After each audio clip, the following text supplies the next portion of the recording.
یہ شور شرابے پہ مت جائیں. انجام کیا ہوا ہے؟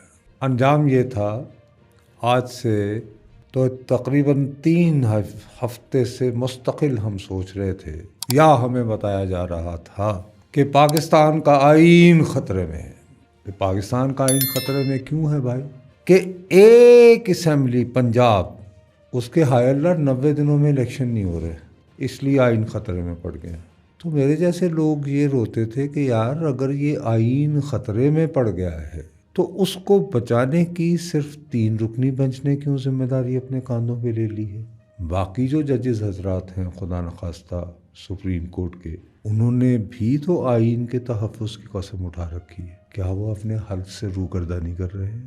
تو اس ساری بات کو ذہن میں رکھتے ہوئے آپ کو یاد ہوگا کہ جب ہم لاسٹ گفتگو کر رہے تھے تو میں نے آپ کو کہا، میں نے کہا دعا ہمارے ججز نے ایک زیادتی کر دی ہے، یہ سیاستدانوں کی وکٹ پہ چلے گئے.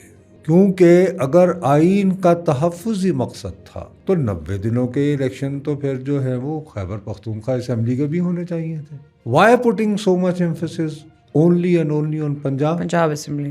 تو ایک اس میں آئین کا تحفظ نہ رہا، ایک صوبے میں جلد از جلد انتخابات کروانے کی ضد آ گئی. تو جب ضد آ جائے تو جواب میں بھی ضد آتی ہے. پھر اس کی وجہ سے پھر وہ حتیٰ کہ شہباز شریف جیسے لسٹ سے جی حضوری ہے، بنیادی طور پر بڑے جی حضوری قسم کے آدمی ہیں شہباز صاحب، ہر ایک سے بنا کے رکھنا، اگرچہ ہر ایک سے بنا کر رکھنا ان کا جو سٹائل ہے وہ مجھے وہ انگریزی کا یاد دلاتا ہے کہ friends to all and sincere to none. Diplomacy رکھنے کے لیے. ڈپلومیسی کیا، بس یہ کہ ڈنگ ٹپاؤ، سیدھا سادہ، بیسیکلی کاروباری آدمی ہے نا، اور نکلو اور جی نہ تاڑی گال نہ ساڈی گال اگے ودی ہے، یہ وہ والا اپروچ. تو بالآخر یہ ہوا کہ جب یہ ان کی وکٹ پہ گئے تو انہوں نے پھر سیاسی کارڈز کھیلے، اور وہ سیاسی کارڈز جو تھے وہ آئینی اور قانونی تھے. اب آپ مجھے ایمانداری سے بتائیے، کیا یہ نہیں ہو رہا تھا اے آئی جی 27 اپریل تو شہباز شریف توہین عدالت تو فارغ؟ شہباز شریف اکیلے کو تو آپ توہین عدالت کا مرتکب ٹھہرا ہی نہیں سکتے. سپریم کورٹ نے حکم کیا ہے کہ 21 ارب روپے جو ہے آپ الیکشن کمیشن کو دے دیں. شہباز صاحب نے اور ان کی کابینہ نے کہا جی ٹھیک ہے، ہم جو مجاز اتھارٹی ہیں، اور مجاز اتھارٹی کون ہے؟ قومی اسمبلی، ہم ان سے پوچھ لیتے ہیں. انہوں نے ان کے آگے درخواست رکھ دی، انہوں نے کہا جی ہم نہیں منظور کرتے. تو اب اگر اس کی وجہ سے توہین عدالت سے کسی نے فارغ ہونا ہے تو وہ شہباز شریف صاحب، ان کی پوری کابینہ، اور معاملہ یہاں ختم نہیں ہوتا، بلکہ وہ تمام حضرات اور خواتین جنہوں نے اس مطالبہ زر کو نامنظور کیا وہ سب توہین عدالت کے مرتکب ہوئے. تو آپ ان سب کو فارغ کر کے توہین عدالت میں، جس میں شہباز صاحب ہوں، خواجہ آصف ہوں، اسحاق ڈار ہوں، تو چلیں جی مسلم لیگ نون کی تو چھٹی ہو گئی، ساتھ میں پیپلز پارٹی کے جوان سار رہنما بلاول صاحب بھی تو ہیں، ابھی تو ان کے کھیلنے کودنے کے دن ہیں سیاسی اعتبار سے، ابھی تو آئے ہیں، یعنی وہ تو ابھی تو بہت نیو ہیں اس فیلڈ میں، وہ بھی جائیں گے. مولانا فضل الرحمان صاحب کے صاحبزادے اور ان کی جماعت کے لوگ بھی جائیں گے. تو آپ ان سب کو اگر آپ فارغ کر دیں گے تو باقی کون رہے گا؟ مرزا یار کی طرح پھر تو تحریک انصافی گھومے گی نا. اس طرح تو نہیں ہوتا نا سیاست میں. آپ کو لگتا ہے کسی پلاننگ کے تحت کیا جا رہا ہے یہ سب؟ اقتدار، اختیار کہ ہم، اور دوسرا یہ کہ وہ یہاں پہ بری روایت ڈال چکے ہیں. وہ پہلے آئے تھے بڑے اہتمام سے ریاست کو ماں بنانے، افتخار چودھری صاحب، ان سے نیکسٹ لیول پہ چلے گئے جناب ثاقب نثار صاحب. جی اب وہ بھول گئے. ہمارے ہاں اقتدار کی 3 قوتیں ہیں بی بی. ایک اندیکھی قوت ہے جس کا نام لینے کی ضرورت نہیں، اصلی تو قوت ان کے پاس ہے جو جانتے ہیں سب کے کون ہے. وہ یہ ہے کہ وہ جس کے ساتھ مل جائیں، اور ایک نظر آنے والے ہیں یہ جو وزیر اعظم کہلائے جاتے ہیں وغیرہ وغیرہ. فرض کریں وہ پارٹی جس کے پاس اصل قوت ہے وہ نظر آنے والوں کے ساتھ مل گئی، شہباز اینڈ کمپنی کے، تو تیسرا ستون کمزور ہو جاتا ہے. اگر اس ستون کے ساتھ مل جائیں تو یوسف رضا گیلانی بآسانی گھر بھیجے جا سکتے ہیں، نواز شریف صاحب کو ذلیل و خوار کر کے باہر بھیجا جا سکتا ہے. تو اس دفعہ وہ ایکویشن نہیں بن رہی تھی، اور وہ ایکویشن اتنی کمزور تھی کہ چیف جسٹس صاحب بھی صرف اپنے 2 ساتھیوں کے ہمراہ جو ہیں آئین کو بچا رہے تھے بیچارے. بہت بھاری بوجھ ہے نا، تو تنہا 3 کندھوں پہ تو نہیں اٹھایا جاتا. اور آپ نے جو سٹارٹ میں کہا کہ آئین بچانا صرف ان 3 ججز کا تو کام ہے نہیں. وہی آپ سے عرض کر رہا ہوں نا کہ وہ یہی غلطی کر لی نا. ان کے لیے بہترین راستہ یہ تھا کہ وہ فوری فرصت میں جیسے ہی مطالبہ ہوا تھا فل کورٹ کے آگے رکھ دیتے، بلکہ کوشش کرتے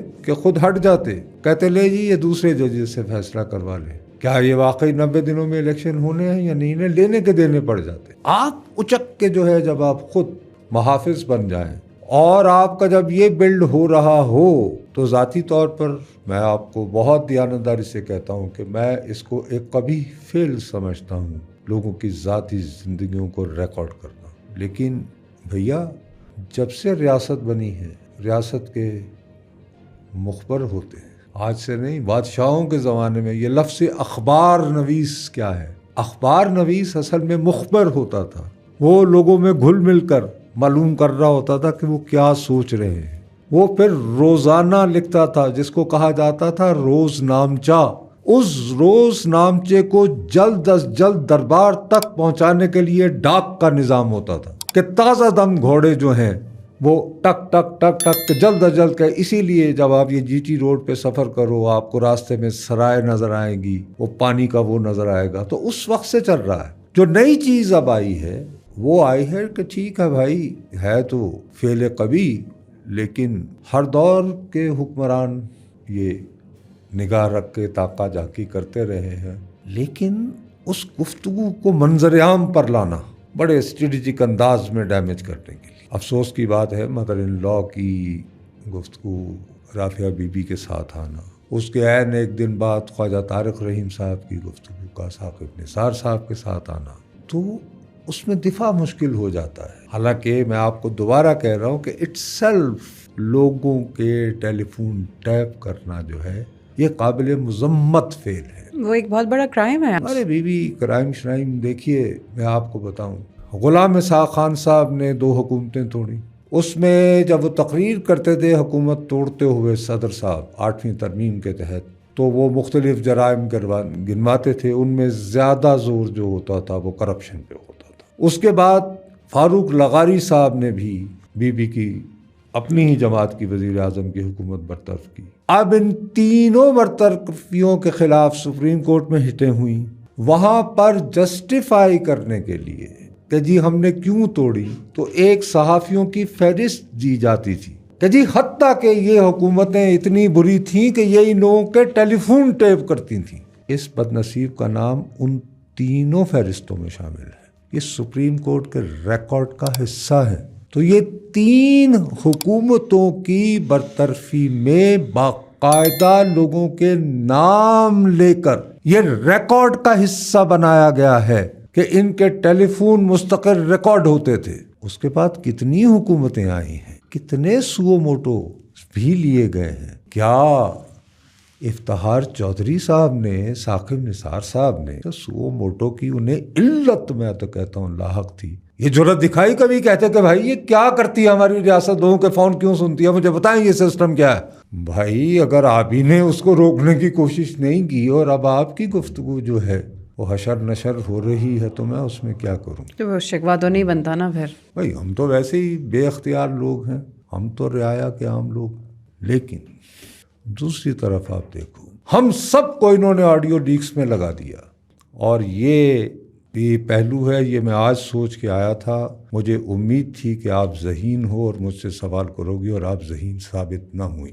ہمیں اس طرف لگا کے نا اس تماشے میں آڈیو لیکس اور فلانے اور شہباز شریف کی نااہلی ہو رہی ہے یا نہیں، ایک اتنی عجیب و غریب واردات ہوئی ہے جو ہمارے میڈیا میں ڈسکس ہی نہیں ہو رہی. آزاد کشمیر میں تحریک انصاف کی ٹکٹ پر منتخب ہوئے افراد تھے 32. وزیر اعظم تھے ان کے سردار تنویر الیاس صاحب کو وہاں کی عدالت جو ہے نااہل قرار دیتی ہے. ارے بھیا اس کے بعد بہت آسان تھا، بھاری بھرکم اکثریت ہے، عمران خان صاحب ایک اور بندے کا نام دیتے، وہ دوسرے دن کھڑا ہوتا اور آزاد کشمیر کا وزیر اعظم ہو جاتا. تو ایسا تو نہیں ہوا. پہلے بات چلی کہ وہاں کے صدر ریاست بیرسٹر سلطان محمود صاحب نے اپنا دھڑا بنا لیا. وہ کہتے ہیں وزیر اعظم میں نامزد کروں گا. وہ بھی ایک دھوکہ تھا. یوں کر کے ایک بندہ برآمد ہوتا ہے جس کا نام ہے چودھری انوار الحق. وہ عمران خان صاحب نے اس کو نامنیٹ نہیں کیا اور وہ منتخب ہو جاتے ہیں. اور ان کی حمایت میں ووٹ ڈالنے والوں میں مسلم لیگ نون بھی شامل, پیپلز پارٹی بھی شامل. ویسے ایک دوسرے کے گریبان انہوں نے پکڑے ہوتے ہیں. ویسے میں اور آپ کو بات کریں گے تو میں کو بات کروں گا, وہ تحریک انصاف کے حامیوں کو پسند نہیں آئے گی تو وہ مجھے برا یعنی بھلا کہیں گے. نواز شریف کے حامیوں کو پسند نہیں آئے گی وہ, ارے بھائی یہ کیا ہوا؟ ویسے تو ایک دوسرے کے گلے پڑ جاتے ہو, ان صحافیوں کو ذلیل و رسوا کرتے ہو جو تمہارے پسند کی بات نہیں کرتے, لیکن تمہاری جماعتوں کے نمائندے متفق ہو کر آزاد کشمیر کا ایک وزیر اعظم منتخب کر لیتے ہیں اور کوئی پوچھنے والا نہیں. یہ ایک نیا ماڈل بن گیا ہے.